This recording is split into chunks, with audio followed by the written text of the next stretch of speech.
जी, मैं साइंस का विद्यार्थी हूँ। मैं एक एग्जाम की तैयारी कर रहा हूँ। मेरी समस्या है कि क्लास में हर प्रश्न का उत्तर भी देता हूँ, किंतु कोई भी परीक्षा के समय मैं घबरा जाता हूँ, जिससे मेरे नंबर अच्छे नहीं आते। ऐसे में परीक्षा के समय कैसे धैर्य रखूं? काफी जो बच्चे होते हैं पढ़ते हैं वो मेन इंटरव्यू में या मेन परीक्षा में। हाँ, घबराने की जरूरत है। 5 वर्ष का प्रहलाद बालक है और हिरण्यकश्यप से दैत्यराज कह के बात करता है, बिल्कुल भयभीत नहीं होता, सिंह की तरह रहता। क्यों?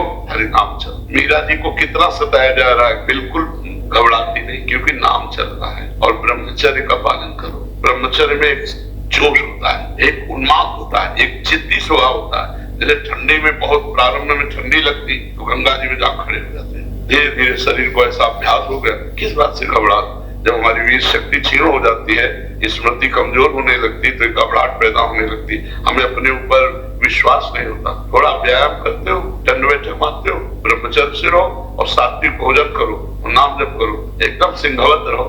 किस बात से घबरा? फेले तो हो जाएंगे, फिर पढ़ेंगे, फिर पास होंगे। एक ही क्या पढ़ लिख करके हमारा जीवन बनेगा? देखो, व्यापार करेंगे, किसानी करेंगे, लेबरी करेंगे, घबराना क्या? बहुत याद करो, घबरा गए तो भूल गए।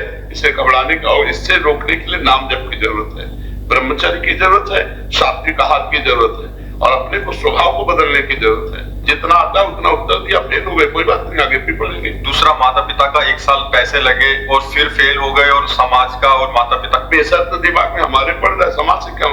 पहले फ्री हो जाओ, एकदम मस्त, फेल होंगे या पास, मुझे कोई चिंता नहीं, और फिर जाकर के करो तो पास हो जाओगे। हमने पढ़ाई पढ़ी तो दंड बैठक मारो, सात्विक भोजन करो, ब्रह्मचर्य का पालन करो, नाम जप करो, सब कुछ ठीक हो जाएगा। बाकी ऐसे में आगे चल के फिर वो गलत भावना आ जाती। अब जैसे माता पिता डांट रहे हैं और मित्र जब उपहास कर रहे हैं और उसका डरपोक स्वभाव तो लगता है अब सब कर रहे हैं, ठीक है क्या भैया? कैसे दोस्तों के बीच में मुंह दिखाए, वो कह रहे कि वो पास हो गए, तुम फेल हो गए। माता पिता कर जाओ, देखो ना वो पास हो गया, डिप्रेशन में बच्चा चला जाएगा या तो फिर की सोच लेगा।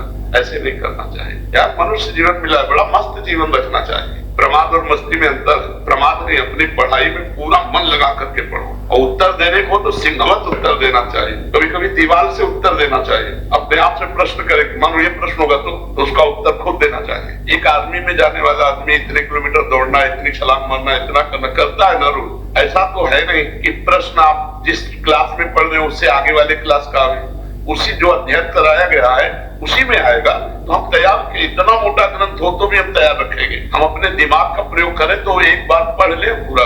हमें एक बार कोई बात सही ढंग से बता दो और हम उसको बिल्कुल ऐसे सुन ले, ऐसे या 50 वर्ष बाद पूछ लेना, बिल्कुल रिकॉर्ड मिलेगी। बहुत बड़ा पावर है। स्मृति जागृत हो जाए तो कई जन्मों की स्मृति जागृत हो जाती है, और हमारा पावर छीन हो जाता है। जब हम गंदे आचरण करने लगते हैं, गंदा भोजन करने लगते हैं, तो हमारी स्मृति छीन हो जाती है। आप डरो मत, बलवान बनो, ठीक है? मैं आपने एक कारण बताया, मूल कारण ब्रह्मचर्य। हाँ जी, सबसे बड़ा तो यही लग रहा है अभी। ब्रह्मचर्य होता है एकदम उफान मारता है, जैसे सांप को छेड़ दो पुरस्कार करे, ऐसे होता है ब्रह्मचारी। शास्त्र अर्जुन के सामने कोई खड़ा होने का अधिकार नहीं रखता था। युद्ध की बात जान, ऐसे काट के फेंक दिया परसे से परशुराम। शराब पीते, मांस खाते, व्यभिचार करते, नशा करते, अपना नाश कर रहे हैं। न संयम है, न नियम है, न धर्म है, न भजन है, बस वही व्यभिचार, वही खान पान गंदा, वही सोच गंदी। तो फिर निकलते चले जा रहे हैं। छोटे छोटे बालकों में इतना तेज था। आज क्या हो रहा है? आज हमारे बच्चे बॉयफ्रेंड, गर्लफ्रेंड, दलित तुराए। समय आएगा, गृहस्थी में जाओगे, ब्याह होगा, वो अपने उस विषय को भोगो। ये अभी विषय भोगने का टाइम है। माता पिता कुछ कहें, लड़के उनको धमकी दे रहे हैं, ज्यादा कहें तो लड़के उनको मारे दे रहे हैं। आज शासन खत्म हो रहा है, न अपने ऊपर शासन है, न माता पिता का शासन मान रहे, न शास्त्रों का शासन मान रहे। अब वो धमकी दे रहे माता पिता को, बेचारे प्यार में चुपचाप दबे रहे और इतने दबे हैं, कोई डंडा मार रहा है, कोई घर के बाहर निकालता है। जहाँ विद्या विनय ददाति, माँ को भगवान के समान मानना चाहिए, पिता को भगवान के समान मानना चाहिए, विनय युक्त व्यवहार करना चाहिए। ये ज्ञान है तो अज्ञान की धूम मच रही है। जहाँ माता मैंने देखी सोने की जंजीर देखी, खींच लिया, वो गिर पड़ी, वो ऐसे उपद्रव किए। अच्छा, माता पिता भी एक सीमा तक डांट सकते हैं। अब बच्चे सयाने हो गए, क्या डांटे? तो हमें खुद समझना होगा। तो आप लोग जैसे नए बच्चे हो, अच्छे आचरण वाले बनो। एक और बात आपके संज्ञान में, 10वीं 12वीं तक तो बच्चे माता पिता के शासन में रहते हैं, घर में रहते हैं। आगे ग्रेजुएशन के लिए बाहर चले जाते हैं। वहां जाके उनका जो कुसंग होता है, मतलब जी ज्यादातर वहां सिगरेट पीना सीख जाते हैं। हाँ, ऐसे बच्चों का संग होता है कि वो बिगड़ते बिगड़ते गर्लफ्रेंड बॉयफ्रेंड और ऐसे